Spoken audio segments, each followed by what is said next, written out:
Landing the marathon Olympic trials is a major coup for Houston, considering the city went toe-to-toe in the bidding process with Boston and New York, two of the most prestigious marathons in the country. So how did the trials end up here?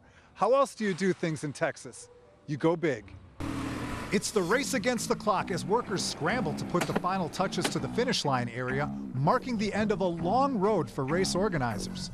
After all, every major American city dreams of hosting the U.S. Olympic marathon trials. Marathon running has become so popular, and this is the best of our American distance runners. And they're going from Houston to represent the United States in London next summer. That's going to be, that's just a fantastic energy and enthusiasm. The bidding process boiled down to 3 cities, and Houston wasn't given much of a chance. A lot of people looked at it as though it was something that, like, oh, little old Houston can't compete with Boston and New York, but they did. They did it by leveling the playing field. The Houston Marathon Committee took an aggressive and creative approach in its sales pitch to USA Track and Field. Their proposal to us was, hey, let's do it all together. Let's create a big impact for the sport and for the event. One city hosting the men's and women's Olympic trials on the same day, something that had never been done before in U.S. Olympic history. It's a decision that's paid off quite handsomely.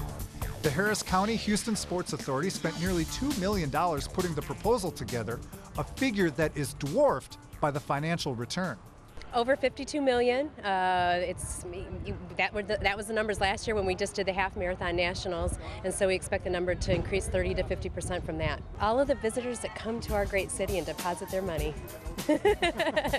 As an added bonus, the course layout replicates the marathon route in London, but it's the pulse of the city and the enthusiasm of its citizens that put Houston over the edge. Coming into the airport last night, there's just banners everywhere and all over the city on the run today, so I've been looking forward to coming here for a really long time, and I think Houston's going to live up to the expectation. From the USOC and USA Track and Field perspective, we always do want to see a community that's going to embrace an event like this. It's something that I've not seen before. The bar's pretty high now. Houston's ready to take center stage in London, just 26.2 miles away. It'll take them less than 2.5 hours to get there. In downtown Houston, Winston Dutchin, KPRC Local 2. And Winston, we know Landry was shot in the leg, and fortunately, we're told he's okay. How's the team reacting now?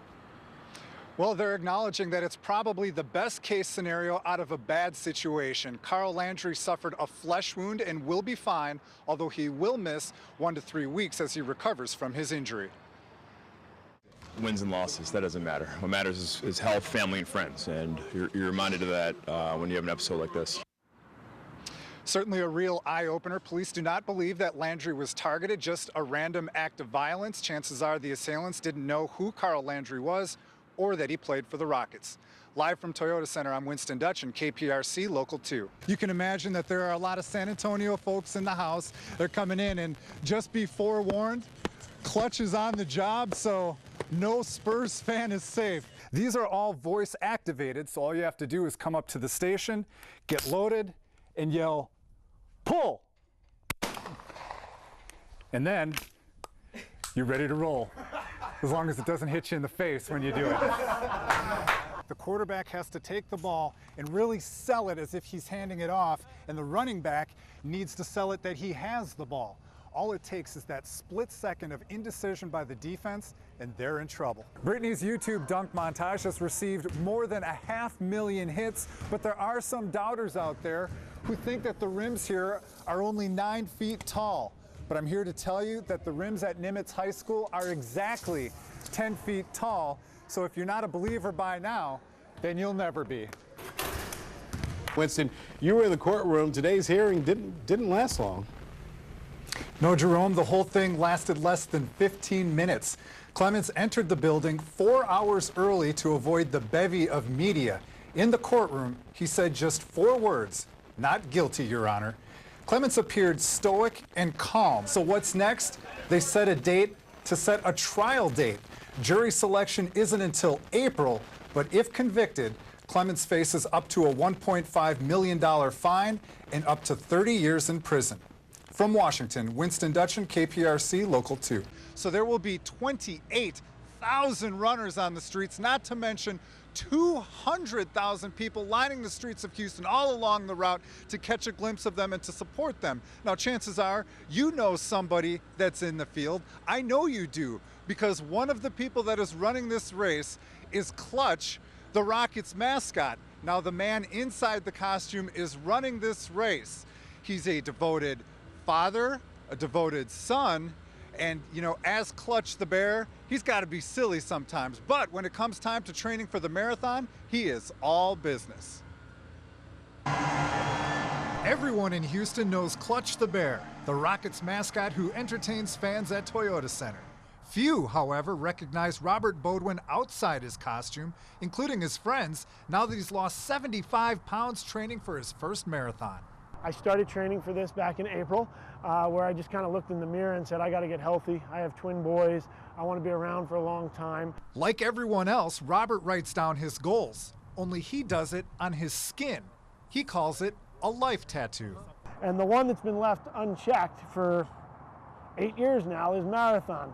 So I finally said, well, it's time to get rid of that and check that off the list. Finishing a marathon is an opportunity to prove something to himself, and in case he needs any extra motivation, Robert's dedicating the race to his parents. My dad's always been there for me, very strong individual that's taught me a lot about integrity, and my mother is one of the most compassionate people I know. I just want to thank them for the way they've raised me and the man that they've made me. Performing as Clutch, bouncing around an NBA arena like a lunatic for 3 hours takes a physical toll. But running a marathon is a totally different animal. Just hoping my body at 37 holds out, and knees and joints don't give out on me, but I'm excited.